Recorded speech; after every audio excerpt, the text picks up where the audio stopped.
I didn't know you was coming. Hello, I'm Games Radar Executive Editor Andy Hartup, and I'm joined by Senior Writer Dave Houghton. Hello. Who has been given an exclusive look at Mafia 3. Oh, I have. And it is rather good, isn't it, Dave? It's very, very, very good. Yeah. So, let's first of all talk about, give us a rough overview of what it's about. Okay, Mafia 3 picks up a couple of decades after Mafia 2. Complete change of setting, change of protagonist now. We've moved on to 1968. It's set in New Bordeaux, which is definitely not New Orleans, except for being exactly like New Orleans in 1968. Yep. You now play Lincoln Clay. He's an ex-member of the Black Mafia, just come out of Vietnam. Obviously, he's a kind of a one-man microcosm for all of America's major concerns at the time, with civil rights, the Vietnam War, etc., etc. Your black mob guys have been screwed over by the local Italian mob, and it's now your job to kind of put everything aside to avenge that. Okay, excellent. Now, you've had a few hours to actually go over and play it. Tell us a little bit, first of all, talk to us about the structure, because there's some debate, like the previous Mafia games were not like free roaming open world. No. But this one is more that way, but still is constrained, right? Yeah, it's really interesting. I was kind of worried as a big fan of Mafia 2, because Mafia 2 arguably is not an open world game, as you say. It's set in open world, but it's basically a very well curated, very mature linear action game that sort of has a really big film set built around it, really. I was kind of worried that it would lose some of that focus, but it hasn't. They filled out the open world really smartly, actually, in that you're still always moving forward. Everything you do ties to the main story and pushes you forward. There's no random stay in the pub for an hour playing darts minigame nonsense. Effectively, the way it works is you're taking down the Italian mob racket by racket, effectively, taking over their business progressively. To do that, each racket has a certain amount of money it brings in. You've got to knock that down to zero. To do that, at any given situation, you've got maybe 8 or 9 options that will do that. You can chase down the supply trucks on the road, take them out, kill their enforcers, have full-scale assaults on some of the bigger installations. They'll bring the money down progressively. You're free to choose any way you want. Okay. But ultimately, it all pushes you forward and feeds you back to the main storyline. It just gives you like a wider route to progression, basically. Okay. And can you choose which of these lieutenants to take down first, or is that all sort of preset? In the demo I had, it was effectively, I had a menu of activities. Like, I had the main mission, then there were like 8 or 9 little sub-options, which were kind of, chase the vans down, steal the money from this site, kill this guy, and they'll all give you little icons on the map. And you're free to just pick and choose those as you wish. That's cool.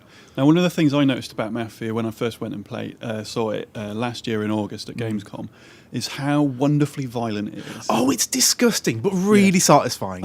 Really satisfying. Tell us about some of the nastiest stuff that you did. Oh, you can just... You've got 2 guys coming at you, shoot the first one in the head. The headshots are so snappy and exciting. Like nothing extravagant like Gears of War, just a beautiful little crack pop kind of thing.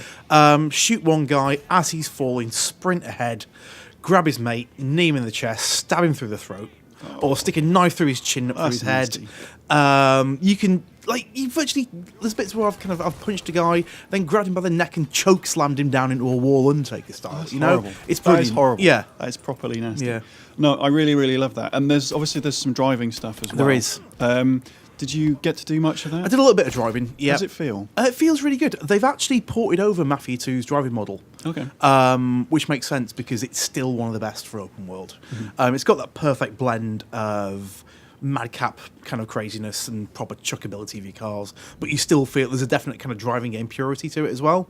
Because it makes sense when they've got it's been modded slightly, but they've got one of the guys who used to work at BlackRock who did Split Second. Oh yeah, kind of working on that. So they've got real driving game guys working on it. That is good, yeah. But they've had to I was chatting to them. They said they've changed very little because it's just Mafia 2's was so damn good to start with. The cars are slightly sexy, slightly more modern as well. They're a little bit more modern because it's the late 60s, so you've got these giant muscle car boat type things flipping around. But the extra weight on those things just feels really good. Cool. Yeah.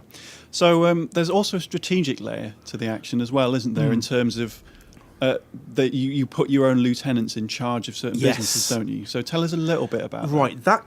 I think that's going to be the sort of climax point of each major racket takedown. The way it seems to work is you've got the various activities that you can do to kind of chip the money down. Then you get a big linear set piece level like Mafia 2 was built around, and they're great. And then you have a sit down with your 3 lieutenants who are the leaders of the Irish, Rebel Italian, and Haitian gangs, respectively. And then you've got to once you own a new territory, you hand it to one of those guys to look after because you're too busy causing havoc everywhere else, basically.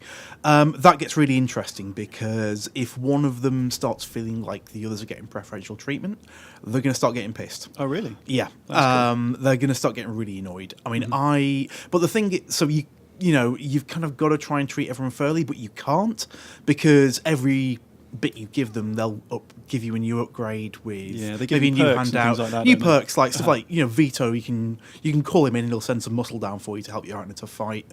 One of them will send you a van full of guns to resupply whenever you need to. One of them will give you new health and armor, and sometimes the wrong one might offer you the perk that you absolutely need, so you can't be really fair to everyone. In the last one, I gave it to Cassandra. I mean, partly just to see what would happen because she was already really flush. Yeah. Burke went ballistic. Vito got really, really sad. Vito, which made me real awful because Vito's the protagonist of Mafia 2, and this is him like in his 50s now, looking really sad and burnt out. Oh, no. He compared me to Joe, his best mate from Mafia 2, which if you played Mafia 2, you'll know well that cut deep. Yeah, that's not necessarily a good thing, is it? No, it's really sad. I was literally apologising to him in the room. Burke, though, is really interesting. Went nuts, told me I had one last chance to keep him happy. After that, it was going to be major trouble. The devs. So is it possible that they're going to go to you? They're going to go to war with you as well? I think so. That I is don't really know. interesting. Like the devs at Hangar 13 have been very, very quiet about what that actually means. But the way Burke was talking, I'd say at the very least he's going to cut off perks. He's much more likely. I think it's more likely I'm going to have 2 enemy factions rather than 1. I love the idea of, obviously you've got all these choices in games and you can choose one thing or another, and usually it fills up a morality bar one way or the other, and I love the idea of you actually losing perks because you're having to choose between three friends, 3 allies. Yeah, that's it. Yeah. Well, I think that kind of reflects really nicely on Link and your protagonist as well, in that rather than being kind of keeping it quite systemic and mechanical, it changes the way he relates to them as well. I mean, because like I said, it's the choice between kind of, do I want the perks or do I want the friends? And they're both really hard to choose between. But say you make a dick move like I did and kind of screw 2 of them in favour of one of them. Lincoln's response to the other 2 is a lot harsher than it would have been if you've been playing a lot more happily with them as well. So I think the way he's going to be portrayed kind of shifts as a result of that as well. I like that a lot. Now, one of the things that really, really impressed me at the reveal was the atmosphere. Like they'd got, obviously it's not called New Orleans anymore. No. They got the look and feel of it absolutely spot on, and the soundtrack was incredible as well. They got Jimi Hendrix in there, Rolling Stones. It was amazing. Have they sort of retained that kind of atmosphere? Yeah, I mean, the thing that Mafia's always been great at is that immensely evocative kind of sense of time and place. And yeah, it's spot on. There's that really lazy, hazy kind of summertime like heat to the place, but that really nice kind of. We stayed in one part of the central city, but even within that, there's such a hugely eclectic kind of really detailed kind of sense of architecture and life and kind of culture there as well. At the same time as Carnage is going off all over the place. So nice. Now I'm going to finish off by asking you a really unfair question. Yeah. Obviously, there's loads of games coming out this year, loads of stuff we're excited for. Where does this rank among the games that you're excited for? It's suddenly gone right up. I mean, I was a big fan of Mafia 2, so I was cautiously optimistic. For me, it just hinged on how they were going to expand the open world action without losing the kind of narrative purity. And it feels like they found a really smart way of doing that, and it plays just great at the moment. So, I'd say it's pretty much up there now. Cool. And last question, did you feed anyone to the alligators? No, didn't get anyone near the Bayou this time, unfortunately. Still in the city, but I did throw a grenade at him. No, I threw a Molotov at a man and ignited his own grenade, or vice versa, which exploded him and barbecued him and made him scream for a very long time. Sounds awesome. It was great. All right, cheers, Dave. As ever, for more Mafia 3 news, keep it tuned in to gamesradar.com. And for more videos on all things video games, movies and TV, keep subscribed to Games Radar on YouTube. Dark, hungry. By the time it's through with you,